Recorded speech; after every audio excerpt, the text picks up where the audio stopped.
O ex-presidente Jair Bolsonaro acaba de ser denunciado pelo crime de tentativa de golpe de Estado. Todos os crimes aqui somados que a PGR acaba acusando o ex-presidente pode ultrapassar a 34 anos de prisão. Eu vou te explicar exatamente o que está acontecendo, o que é essa denúncia, se o presidente pode ser preso de fato já, como é que funciona os trâmites legais para que você entenda os próximos passos dessa questão.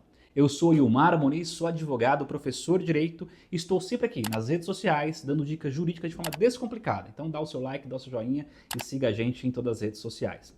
É muito importante entender o que é essa denúncia e como funciona de fato um processo penal de forma meio geral, para que você entenda sem juridiquês. Primeiro ponto é importante entender que depois do ato criminoso, a polícia começa uma investigação para apurar se o crime realmente aconteceu e quem cometeu esse crime. Assim que a polícia verifica ter elementos que o crime aconteceu e principalmente quem são as pessoas que cometeram o crime, ela faz o indiciamento, que é o ato da polícia, seja ela a Polícia Federal ou a Polícia Civil dos estados. Nesse caso, contra o ex-presidente, foi a Polícia Federal que apurou e verificou existirem elementos de prova, ou seja, circunstâncias que consigam provar que o ex-presidente cometeu alguns crimes junto com outras pessoas e por isso fez o indiciamento. Esse indiciamento é um ato da polícia que é entregue ao Ministério Público, para ficar mais simples para você entender.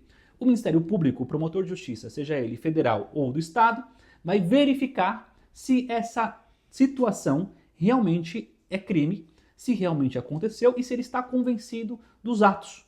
O Ministério Público pode pedir que a polícia investigue mais um pouco.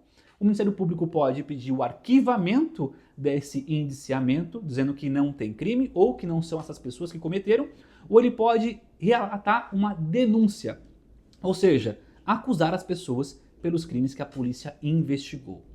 Essa denúncia, essa acusação é um ato que formaliza inicialmente o processo penal contra alguém, dizendo que contra ele passa a correr uma acusação formal. O presidente Jair Bolsonaro e diversas outras pessoas estão sendo acusadas de alguns crimes que, somando as penas, podem chegar a 34 anos de prisão. Segundo informações da CNN, que já apurou a denúncia, teve acesso à denúncia e relatou isso no seu canal de comunicação, são os crimes relatados, para que você possa entender. Organização criminosa, ou seja, quando alguém se reúne com outras pessoas com o intuito de cometer crime. Só aqui são pena que pode chegar a 8 anos de prisão, de acordo com a Lei 12.850.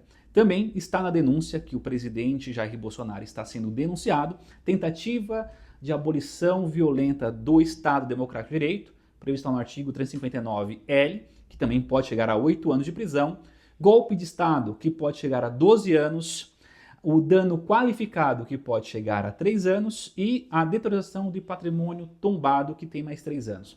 Somando todos esses crimes, em que a PGR acusa o ex-presidente Bolsonaro, pode chegar a uma pena de até 34 anos de prisão. Agora, assim que o Ministério Público faz a denúncia desses crimes, precisa o juiz receber essa denúncia, então intimar os réus para que eles possam se defender.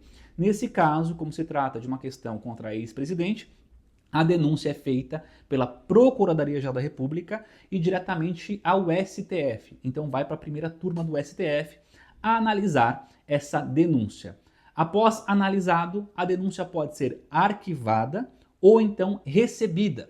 E aí o juiz recebendo, nesse caso o STF recebendo essa denúncia contra o ex-presidente Jair Bolsonaro, inicia-se de fato o processo penal contra o presidente. Aí ele começa a juntar as suas defesas, a resposta à acusação e todas as defesas que eles acharem pertinentes a serem feitas nesse decorrer do processo. Uma coisa muito importante que a gente precisa relatar aqui é a questão da prisão do ex-presidente, se ela pode ou não ocorrer agora, já nessas primeiras fases.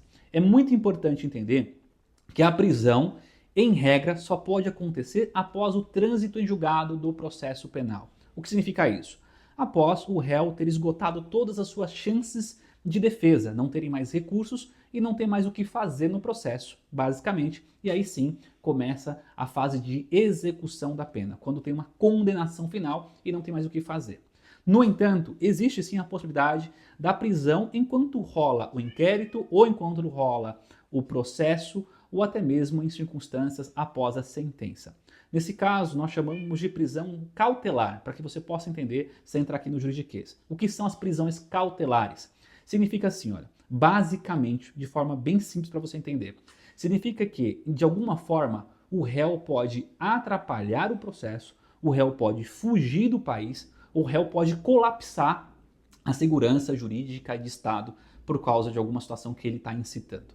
Então, por exemplo, se caso o réu, qualquer um dos réus, além do presidente, ex-presidente Jair Bolsonaro, falar de fugir do país, tiver com indícios que vai fugir para não cumprir a pena ou para não cumprir o processo, pode sim ter uma prisão cautelar.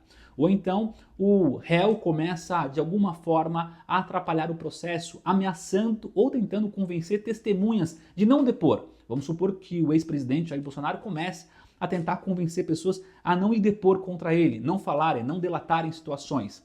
Pode sim ser preso para que ele pare de atrapalhar a investigação criminal. É uma prisão excepcional, ou seja, tem que ter um motivo muito relevante. Se outras coisas não funcionarem no lugar, aí sim o juiz vai determinar a prisão enquanto dura o processo. Nesse caso, por exemplo, poderia ter outros meios a não prisão para que possa ter de cautelares, como tirar o passaporte, como colocar uma tornozeleira, como colocar em prisão domiciliar, ou seja, há diversos mecanismos além da prisão que o juiz pode tomar. Ou seja, a prisão sempre é a questão mais grave, ou seja, não tem o que fazer, tem que prender o réu enquanto dura o processo, para que possa ser levado o processo de forma séria, isenta e sem nenhum tipo de interferência do réu nesse caso. Então, o ex-presidente pode ser preso em tese já agora nessa fase? Sim, mas tem que demonstrar um motivo muito grave para isso acontecer. Não é simplesmente alegar que ele vai fugir, tem que ter provas que isso vai acontecer para conseguir de fato prendê-lo preventivamente enquanto dura o processo. Agora me diz aí você, o que você acha dessa questão de fato? Como que você acha que vai proceder? Você acha que realmente ele deveria ser denunciado? Você concorda com a denúncia? Não? Você acha que ele tem que ser preso já, na sua opinião? Qual que é a sua opinião? Comenta aqui, espero ter esclarecido de forma bem simples para você essas questões dessa denúncia. Qualquer dúvida, estarei à grande disposição. Galera, muito obrigado e até a próxima.